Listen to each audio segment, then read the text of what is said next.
Le Livre du ciel, tome 20, 29 octobre 1926. Comment dans toutes les choses créées, Dieu a centralisé son amour envers l'homme. Effusion d'amour dans sa création. Comment le fiat a fait vivre l'homme dans les reflets de son Créateur. Je poursuivais ma ronde dans la création, afin de suivre chaque acte de la volonté suprême en chaque chose créée. Et mon toujours aimable Jésus sortit de mon intérieur pour m'accompagner à travers tout l'espace de la voûte des cieux. Et en arrivant à chaque chose créée, Jésus avait des sursauts de joie et d'amour. Puis, en s'arrêtant, il me dit « Ma fille, j'ai créé les cieux et j'ai centralisé mon amour pour l'homme dans les cieux. Et afin de lui donner un plus grand délice, je les ai constellés d'étoiles. Je n'aimais pas les cieux, mais l'homme dans les cieux, et c'est pour lui que je les ai créés. Combien mon amour était grand et fort en étendant cette voûte azurée par-dessus la tête de l'homme, ornée des plus étincelantes étoiles, comme un pavillon tel que ni les rois ni les empereurs ne peuvent en avoir de semblable. Mais je ne me suis pas contentée de centraliser mon amour pour l'homme dans les cieux, qui devait lui servir de pur délice. Voulant avoir mon délice d'amour avec lui, j'ai voulu créer le soleil en centralisant tant d'amour pour l'homme dans ce soleil. J'aimais l'homme dans le soleil, et non le soleil. C'est pourquoi j'ai placé en lui un amour de nécessité, parce que le soleil était nécessaire à la terre, ayant à servir les plantes et le bien-être de l'homme. Amour de lumière, qui devait l'illuminer. Amour de feu, qui devait le réchauffer. Et tous les effets que produit cette sphère et qui sont innombrables. Un miracle continuel placé dans la voûte des cieux qui descend avec sa lumière pour le bien de tous. J'ai centralisé tant de spécialités d'amour envers l'homme dans le soleil pour tous les biens et les effets qu'il produit. Oh, si au moins les créatures prêtaient attention à mon amour que leur apporte le soleil. Combien je me sentirais payée de retour pour le grand amour que j'ai placé dans ce divin conteur et porteur de mon amour et de ma lumière. Tandis que ma volonté suprême opérait en se constituant vie de toutes les choses créées afin de se donner elle-même à travers elles comme vie aux générations humaines, mon amour, par mon éternel fiat, se centralisa lui-même pour aimer l'homme. Ainsi, dans chaque chose créée, dans le vent, dans la mer, dans la petite fleur, dans le petit oiseau qui chante, en toute chose, je centralisais mon amour pour que chaque chose puisse lui apporter l'amour. Mais pour entendre, comprendre et recevoir ce langage d'amour, l'homme était censé m'aimer. Autrement, toute la création resterait comme muette et sans vie pour lui. Après avoir créé toute chose, j'ai formé la nature de l'homme avec mes propres mains créatrices.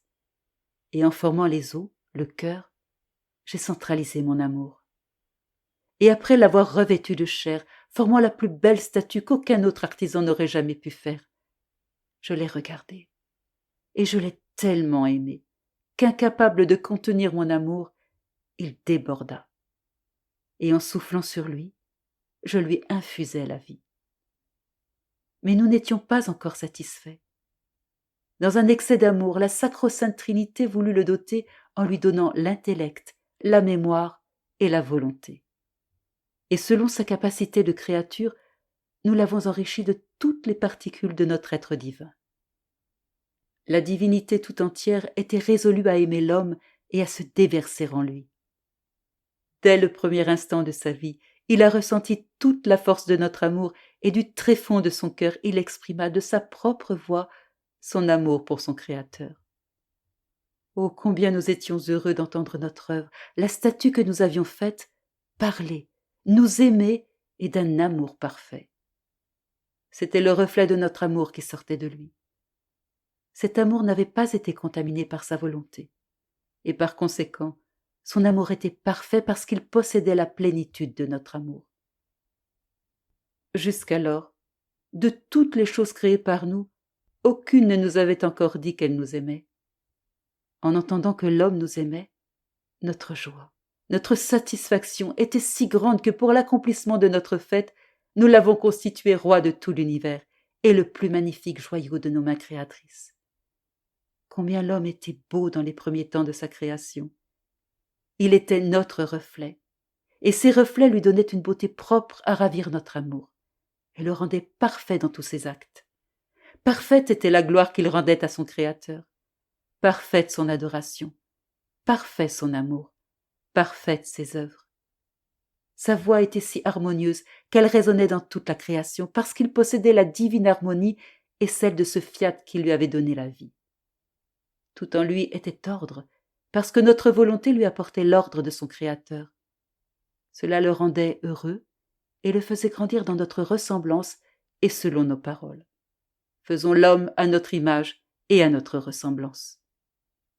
Chacun de ces actes, accomplis dans l'unité de la lumière du fiat suprême, était une nuance de beauté divine qui l'acquérait. Chacune de ses paroles était une note harmonieuse de plus qui résonnait. Tout en lui était amour. En toute chose, il chantait les louanges de notre gloire, de notre puissance et de notre sagesse infinie. Et toute chose, les cieux, le soleil et la terre, lui apportaient les joies, le bonheur et l'amour de celui qui l'avait créé. Si vous pouviez former une statue la plus belle possible et que vous vous déversiez tout entier, lui donnant toutes les humeurs vitales, et si avec l'empire de votre amour vous lui donniez la vie, combien ne l'aimeriez-vous pas? Et combien ne voudriez-vous pas qu'elle vous aime? Quelle serait votre jalousie d'amour pour qu'elle reste tout entière à votre disposition et sans tolérer qu'un seul battement de son cœur ne soit pour vous? Ah, vous vous verriez vous-même dans votre statue, et par conséquent, à chaque petite chose qui ne serait pas faite pour vous, vous ressentiriez en vous-même un déchirement. Tel est mon cas.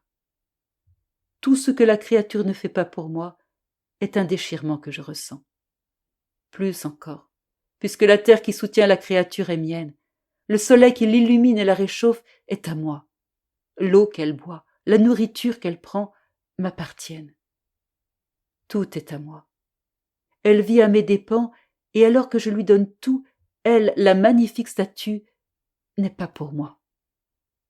Quels doivent être alors le chagrin, l'affront et l'offense que cette statue me cause?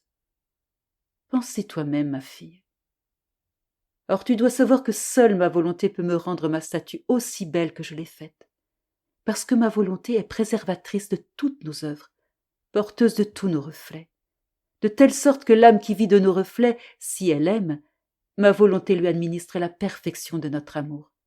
Si elle travaille, la perfection de nos œuvres. En somme, tout ce qu'elle fait dans ma volonté est parfait, et cette perfection lui donne tant de nuances de beauté différentes, propres à charmer le Créateur qui l'a formé. C'est pourquoi je désire tellement que le Fiat suprême soit connu, et forme son royaume parmi les générations humaines, pour rétablir l'ordre entre le Créateur et la créature, et revenir mettre nos biens en commun avec elle. Et seule notre volonté a ce pouvoir. Sans elle, il ne peut y avoir beaucoup de biens, et notre statue ne peut pas non plus nous revenir aussi belle qu'elle est sortie de nos mains créatrices.